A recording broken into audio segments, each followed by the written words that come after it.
ज्याची लंका सोन्याची होती, काय लंका सोन्याची होती, त्या सोन्याच्या लंकेत असणारा रावण ज्यावेळेस धर्मसभेमध्ये बसतो आणि प्रभू रामचंद्रांशी युद्ध करण्याची तयारी करतो, त्यावेळेस विचार मांडतो, त्यावेळेस त्या धर्मसभेमध्ये असणारा त्या रावणाचा भाऊ विभीषण त्या रावणाला विनंती करतो, दादा दादा मी तुला एक विनंती करतो दादा, अरे हे सोडून दे, हे वैर सोडून दे, तू जगाचा मालक आहे, हे सोडून दे वैर तू. आणि त्या प्रभू रामचंद्रांच्या धर्मपत्नीला सीते मातेला तुझे आणलंच नाही इथं, दादा आदरानं सन्मानानं त्या रामाच्या स्वाधीन कर, तो दयाळू आहे, तो दयाघन आहे, तो तुला नक्कीच माफ करेल. ऐक दादा.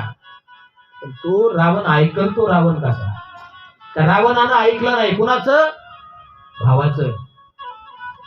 भावाचं ऐकलं नाही. आणि त्याच सभेमध्ये त्याला सांगितलं, विभीषण तुम मुझे मत सिखाओ मुझे क्या करना है. भावानं भर सभेमध्ये झापलं, त्याला बोलला गेला. त्या विभीषणाला वाईट वाटलं नाही बरं का. पण ज्या वेळेस त्या धर्मसभेमध्ये रावणाचा मुलगा कोण, इंद्रजित, त्या इंद्रजिताने सांगितलं,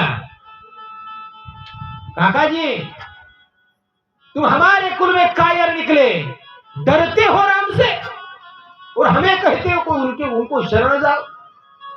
त्या इंद्रजितानं आपल्या असणाऱ्या चुलत्याचा अपमान केला आणि सांगितलं, तुम्ही भीताय, तुमची या ठिकाणी जागा नाही, उठा इथून चालते व्हा, ती लंका नगरी सोडून द्या, या ठिकाणी तुमचं स्थान नाही, तुम्ही भेकड आहात.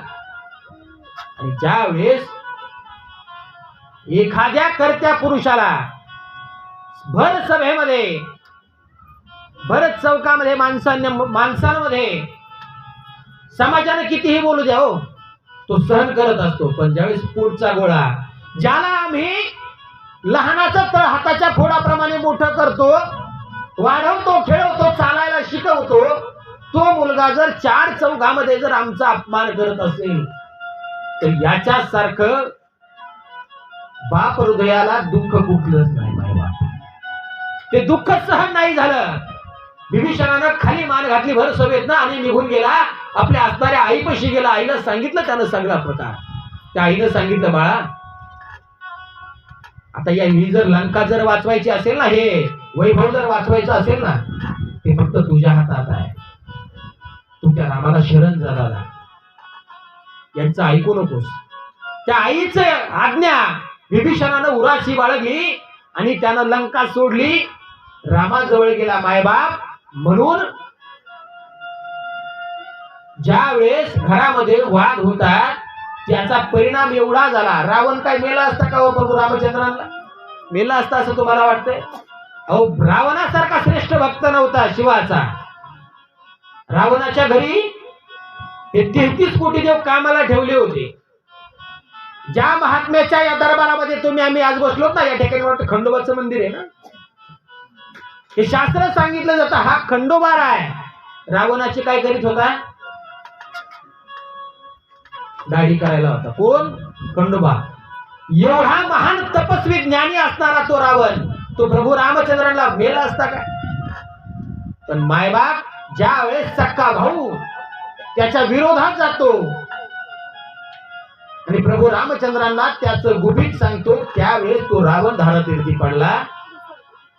जर दोन भावाची मैत्री, दोन भावाचं जर विवेक जर तुटलं नसतं तर रावण प्रभू रामचंद्रांना कधीच हरला गेला नसता मायबाप. परंतु हे रामायण वाल्मिकी ऋषींनी लिहून ठेवलंय. मला सांगायचं काय तात्पर्य, मी तुम्हाला काय सांगतोय, दोन भावामध्ये असणारं प्रेम त्यांच्याकडे बघून आम्ही आमच्या कुटुंबामध्ये ठेवलं पाहिजे. आज जेवढी भयान परिस्थिती आहे, पैशाच्या धुंदीमध्ये, सत्तेच्या धुंदीमध्ये आम्ही आमच्या सख्या भावालाही बोलत नाही, मुलगा बापाला बोलत नाही, कुणी कोणाशी बोलत नाही. मायबाप इथं येणारा प्रत्येक जीव एक ना एक दिवस जाणार आहे. कारण उपजत या पिंडा मरण सांगा की जो जीव जन्माला आला तो मरणार आहे, जाणार आहे. तुम्ही जाणार आहात, आम्ही जाणार नाही. कसे?